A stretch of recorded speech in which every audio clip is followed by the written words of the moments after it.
We will now hear the second case on our docket today, R.T. Destin Associates LLC versus NexPoint Real Estate Advisors LP and F&F Lawyers Title of Texas, Inc., doing business as Lawyers Title Company. Counsel, if you're ready, you may proceed.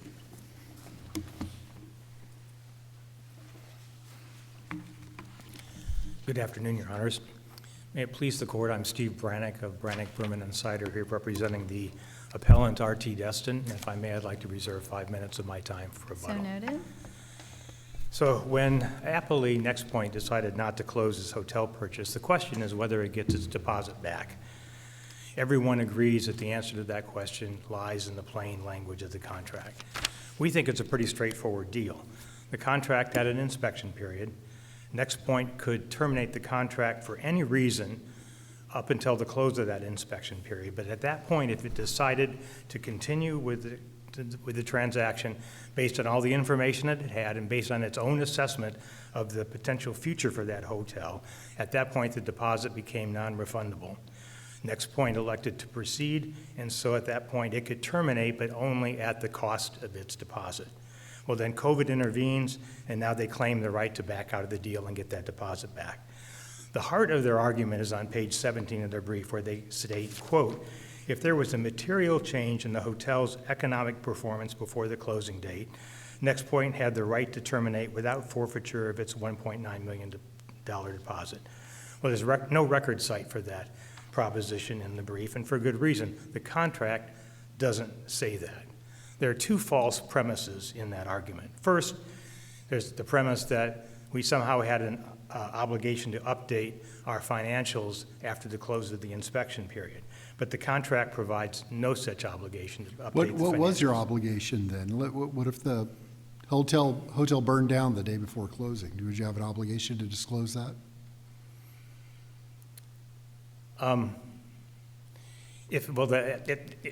Whether or not they had an obligation to disclose it wouldn't make any difference. The risk of loss after the close of the inspection period, it passed to the other side. Now, I don't remember what the contract says about a casualty loss, so that's just an example I thought of off the top of my head, but right. I'm wondering what the scope, obviously you're right, disclosure isn't really, whether you actually reach out to them is not the issue. The issue right. is if they cancel, whether they can get their right. deposit back. So I guess the broader question I'm trying to get at is what was your client's obligation to disclose? What did they have to disclose after the contract was signed that might permit the purchasers to be able to get back their deposit? Yeah. The obligation they had was to affirm that the reps and warranties that they made when the contract was signed were still true as of the date of the closing.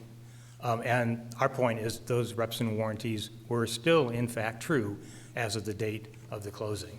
They make two arguments. One, they argue that that there was an economic downturn, and as a result of that economic downturn, the hotel's performance declined. Counsel, to that point, can you walk me through the language in the contract, section 9.1c, that was highlighted in the answer brief, specifically the language that begins notwithstanding the foregoing? And there it talks about if any representation and warranty is no longer true in all material respects as of the closing date, and then more language, and then it goes to have this parenthetical, including a material adverse effect on the economic performance of the business conducted on the property compared to the economic performance conducted the 12-month period prior. What does that language contemplate, and what was intended by that language? Well, the reps and warranties have to be true on the date of the closing. And the rep and warranty that was made relating to finances related to the financial records that were produced for the years 2016 to 2019. That is the, quote, financial disclosure, which is a defined term in the contract that's required by this contract. And so there is no question that as of the date of the potential closing, those reps and warranties were still, in fact, true. There is no dispute that the 2016 to 2019 financials were accurate. The judge found that R.T. Destin had fully satisfied all of its disclosure obligations, and no one argues to the contrary. There was simply nothing to update because the rep and warranty was that the 2016 to 2019 financials were accurate. They were in fact accurate, so there was nothing more to update. Would it make a difference? Often financial statements will also include, forward-looking projections. For instance, our projected revenue over the next 5-year period, bookings, things like that. So hypothetically, if those types of things were in the record, would you concede that there would be an obligation to correct that information? In this case, there was specifically no obligation to provide financial projections. The whole point of this deal was that during the inspection period, they could look at anything they wanted, ask for anything they wanted. At the close of that, then they had the decision to make. Do we think, based on what we've seen looking backwards, that this hotel is a good investment going forward? Right, and that's not my question. My question was, assume that you have financial statements that also project, currently we have booked, 15 large groups. The SEC is going to come have a conference at the Embassy Suites next June, and we're projecting 90% occupancy. Let's assume you have something like that at the date of closing. If that were to change, would you have had an obligation then? If that was the way this deal is drafted, if that were a representation and warranty, and that representation and warranty were no longer true, yes, there would be an obligation to update that.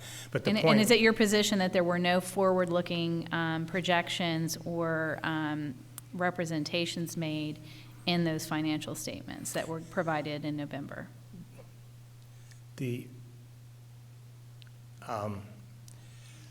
No projections about anything that was going to happen after November 19. I do not know, standing up here without looking back at the record, whether there were any sort of projections in 2016 to 2019 financial statements. But the point is, what the deal specifically says is the accuracy of those financial statements is determined based on the period of those financial statements. So you look to see whether, as of the date they were provided, 2016 to 2019, were those financial statements accurate? And if they were, then the representation and warranty is satisfied. And even if hypothetically there were projections in that, this whole deal puts the risk of projections, the risk of what's happening going forward on NexPoint. When it reaches the end of the inspection period, it has the choice to make. Do I think this hotel is a good deal or not? If I think it's a good deal, then I have to go forward or I lose my deposit. Right, and let me just make the hypothetical crystal clear. So imagine in November 19, the seller gives a representation that we've already booked contracts for next June, and we're going to be at 90%, occupancy at that point. And then let's say in March of 2020, all of those groups, they then cancel because of COVID, because everything's shut down. Would there be an obligation to make an update at that point?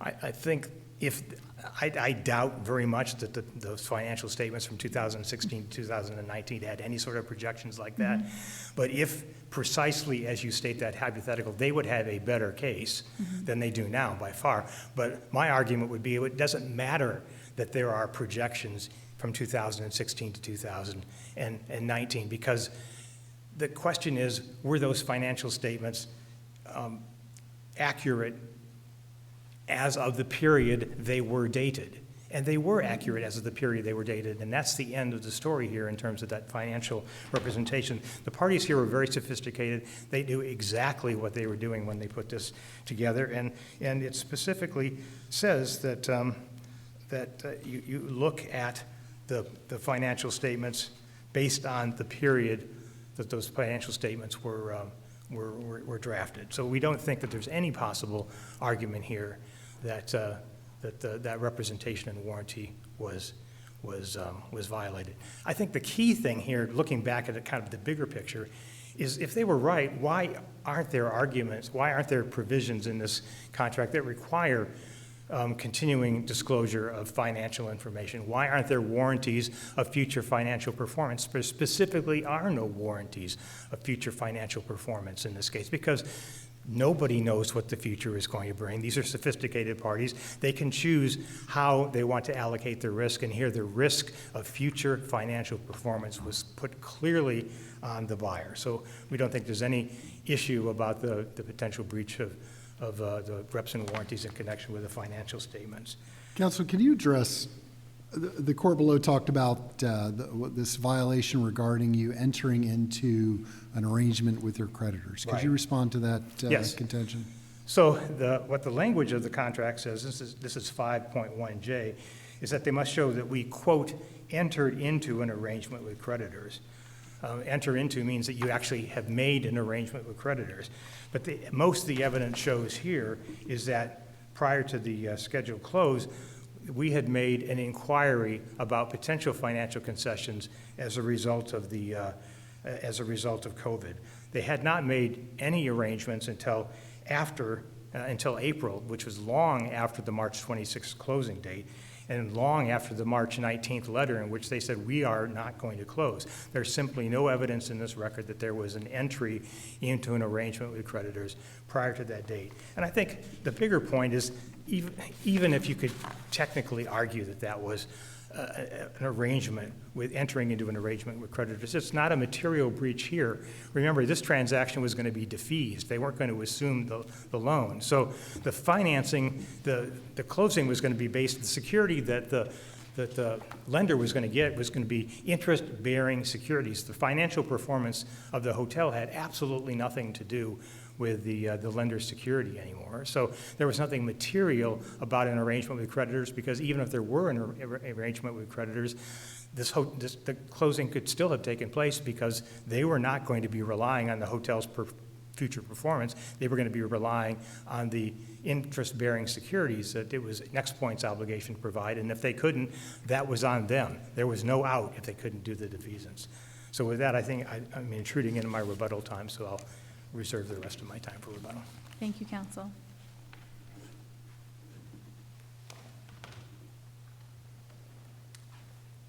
May it please the court, I'm Barry Richard, representing NexPoint. Counsel has made two statements that I must respectfully disagree with, and they form the core of his defense. The first one was with respect to Section 9.1C of the agreement. This statement, I would suggest to the court, is a clear, unambiguous statement of the intent of the parties that NexPoint should have the opportunity to terminate the agreement without forfeiting its deposit if certain things occurred, and these are the things. If any representation made by the seller, at any time, by the way, any representation made is, quote, no longer true, unquote, as of the closing, and the result is a material adverse effect on the economic performance of the hotel, and NexPoint had no knowledge of it before the end of the inspection period, it can terminate. So what did the sellers say that was no longer true? Well, this leads to the second thing that I disagree with counsel about. He said that there was no obligation to continue to update, but there was an obligation. Section 10.1J says if seller obtains actual knowledge of any event or circumstance that constitutes a material change to any of seller's representations and warranties set forth in this agreement, seller shall promptly notify the purchaser. And as counsel conceded, Section 4.2 of the agreement said that within 2 days of the effective date of the agreement, the seller was to provide NexPoint with, quote, current and historic financial statements from the year 2016 through 2019, which was the date of the closing. That was required in this agreement, and it happened. And what 10.1J says is if the seller becomes aware of any actual knowledge of any event or circumstance that constitutes a material change, he's to notify NexPoint. Not only did they not notify NexPoint, but they didn't respond after multiple requests from NexPoint to update the information. Now, counsel stands on this statement, which cannot be supported by this agreement. He says that the representations that were made only mean that they were accurate as of the date that they were made. That's the entire defense to both of those sections. There are two problems with that. The first one is that if you look at section 9.1c, it actually says that at the beginning of that paragraph. It says, except for representations and warranties that by their terms speak only as of a specified date, the accuracy of which shall be determined as of that specific date, they shall be considered accurate as of the time of the closing. So that says precisely what counsel is arguing. Here's the first problem with it. Immediately following that, 9.1c says, notwithstanding the foregoing. And it is after the notwithstanding phrase that it says what I said when I opened, that any representation which is no longer true as of the closing and as an adverse material effect shall give next point the opportunity to terminate without forfeiture. Now, in the first place, that phrase no longer true cannot possibly mean that it's considered as of the date it was first made, because that would render that phrase meaningless, no longer true. The second thing is you have to disregard the notwithstanding. What does notwithstanding mean if that's the case? Clearly, it was the intention of the parties that as of the date of closing, if there had been a material change, and particularly if the seller had not notified next point of it, the next point could terminate without forfeiture. Now, counsel also talks about the issue of arrangement with creditors. Counsel argues there was no arrangement with creditors because of a letter or an email that was sent by the hotel's representative, Ms. Martin, after the closing, which discusses multiple properties, one of which is the one that we're dealing with here, and talks about the different arrangements with creditors that they wanted to happen. And counsel says that indicates the arrangement with creditors had not been consummated. The court found to the contrary. I'm not going to argue that issue because I think, first of all, it's moot by 9.1c. It doesn't make any difference. But secondly, and this is what I think is the real significance of the arrangement with creditors provision, that provision, along with the others that go along with it, which is no bankruptcy, and which is deemed by the contract to be stated as of the closing, indicates a very clear agreement and intention of the parties that next point should be permitted to terminate without forfeiture if there was a material deterioration in the hotel's economic circumstances at any time before closing. Clearly, that's what was intended, because that statement that if there's an arrangement with creditors, if there's a bankruptcy filing, the only significance of when counsel says it's immaterial, it's not immaterial for this reason. It's significant because what it's saying is anything that indicates that the hotel owner is financially stressed is a basis for next point to back out any time before closing without forfeiting its deposit. That's why that's important to us today. The counsel didn't argue it, but they also argue in their brief that Destin breached the contract by not making the defeasance deposit with the loan, the company that was administering the loan. Now, the defeasance deposit was only required to be made by March 26th, which was the closing date, the extended closing date in the Second Amendment. March 26th was never reached because, as the lower court found, R.T. Destin prematurely terminated the contract. However, in the first place, there's nothing in the contract that makes the failure to pay that fee earlier. It does provide that the next point should pay it earlier if it's requested by the administrator of the loan, but there's nothing in it that says it's an event of default. More importantly, if you look at the letter that says that it should be paid sooner, it doesn't say you'll be in default if you don't. It just says you'll have to pay a fee to expedite the payment so that we get it prior to the closing. They weren't even close to the closing at the time that R.T. Destin terminated this contract. And the lower court correctly found that my client, next point, did not breach this contract by failure to pay it, in addition to which, at that point, they had no obligation to pay it because at that point, 9.1C had clearly gone into effect. At that point, RT Destin had clearly failed in its obligation to notify my client that there was a material change in its financial circumstances. RT What is Destin the, had... I'm sorry, what is the material change? I'm sorry, Your Honor. What is the material change? Is it the COVID-19 pandemic itself? Well, there are two things that occurred. When you ask that question, I think a material breach on behalf of RT Destin was their failure to give notice of the material change in circumstances. That was a breach. 9.1C doesn't require a breach. It doesn't require anything to be done by or not be done by either party. It just says if a given set of circumstances occurs, which is the material financial change, and if my client doesn't know about it, that they have the right to terminate without forfeiture. That doesn't require a breach by anybody, and that had clearly occurred. It's not even an issue prior to the closing. Well, the appellant argues, and I think what we're talking about in the context of this hotel are cancellations and bookings and the inability of the hotel to accept guests during the lockdowns. But one of the arguments appellant makes is that the transition team from your client was already on site and were well aware of the cancellations and the impact of the pandemic. So how do you respond to that?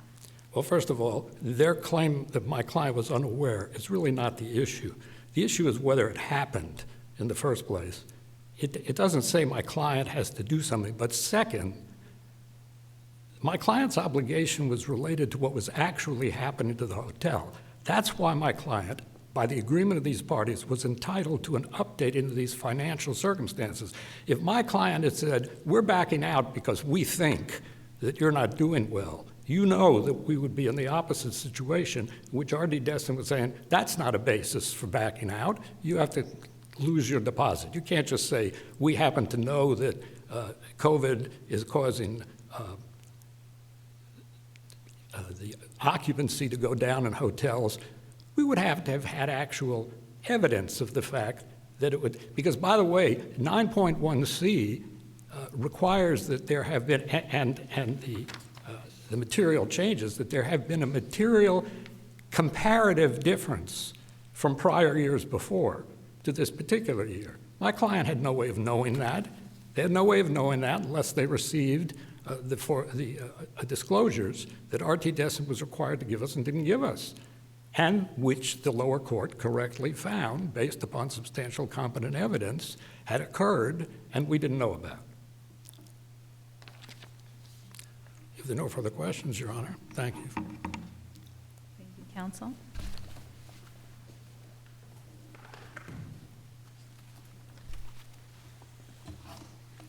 I think it's important, Your Honor, to take a look at 10.1J and 9.1C, because they just don't say what counsel suggests that they say.